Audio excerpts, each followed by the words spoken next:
पूर्ण परमात्मा को पाने तथा उसका वास्तविक लाभ प्राप्त करने के लिए पवित्र बाइबल में प्रमाण है कि प्रभु ने मनुष्य को अपना ही स्वरूप बनाया। 6 दिन में सृष्टि रचकर 7वें दिन विश्राम किया। कुरान शरीफ में प्रमाण है कि हजरत मोहम्मद को खुदा स्वयं कह रहे हैं कि मैंने तुम्हें उस परमात्मा की महिमा बताने के लिए भेजा है। वो परमात्मा कबीर है जिसने 6 दिन में सृष्टि रची तथा 7वें दिन तख्त पर जा विराजा। उसकी खबर किसी बाखबर से पूछकर तो देखो। कृपया अवश्य सुनिए जगत गुरु तत्वदर्शी संत रामपाल जी महाराज के अमृत वचन। एक गौतम ऋषि था। एक समय इस देवी पुराण में यह प्रमाण आता है। राजा परीक्षित ने एक ऋषि के गले में सर्प डाल दिया।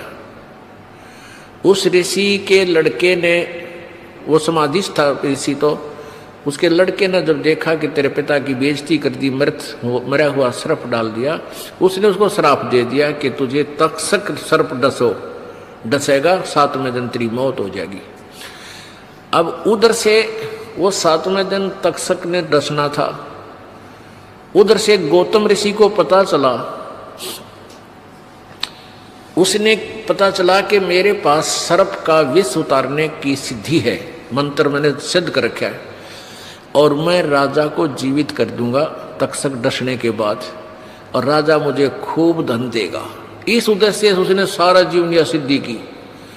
वो चला जा रहा था, उधर से तक्षक उस सर्प को पता चला। वो तक्षक सर्प मनुष्य रूप धारण करके गौतम ऋषि के सामने खड़ा हो गया और कहने लगा, महापुरुष कहाँ जा रहे हो?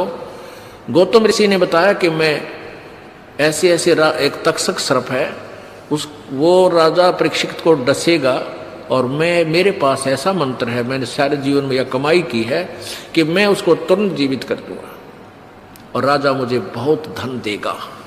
ये नो पूजा करते माया। अब तक्षक सर्प ने सोचा भी तेरी तो बात बिगड़ेगी, तेरे डसे हुए को अगर ये जीवित कर देगा तेरी प्रभुता खत्म हो जाएगी।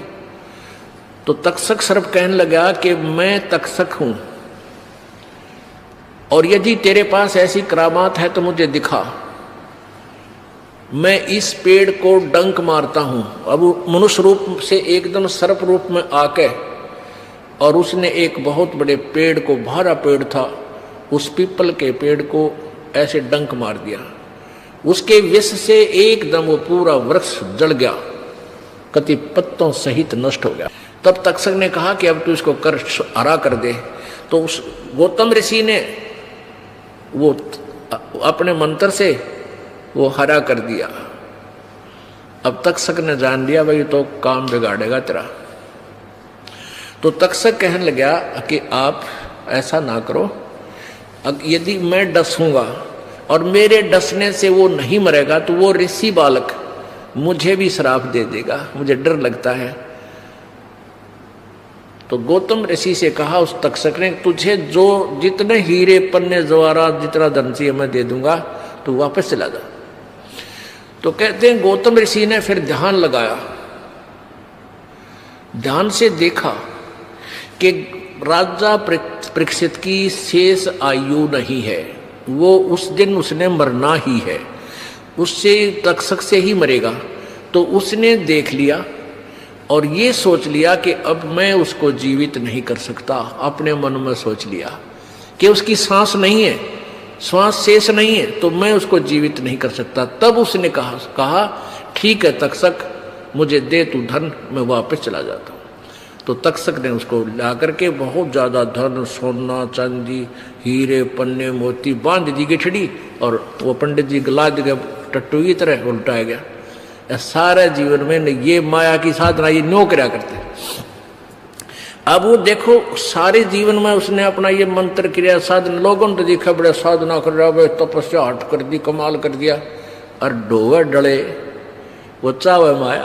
हाय हाय, कहते हैं डंब करें डोंगर चढ़ाए अंतर जीनी झूल, और जग जाने बंदगी करें बोवे सूल बबूल। तो यहां ये बताया जा रहा है कि ये कलयुग के ब्राह्मण बड़े वेद के विद्वान होते थे और ये माया की पूजा करते थे, हीरे जवाहरातों की, ये मिल लेंगे मैंने।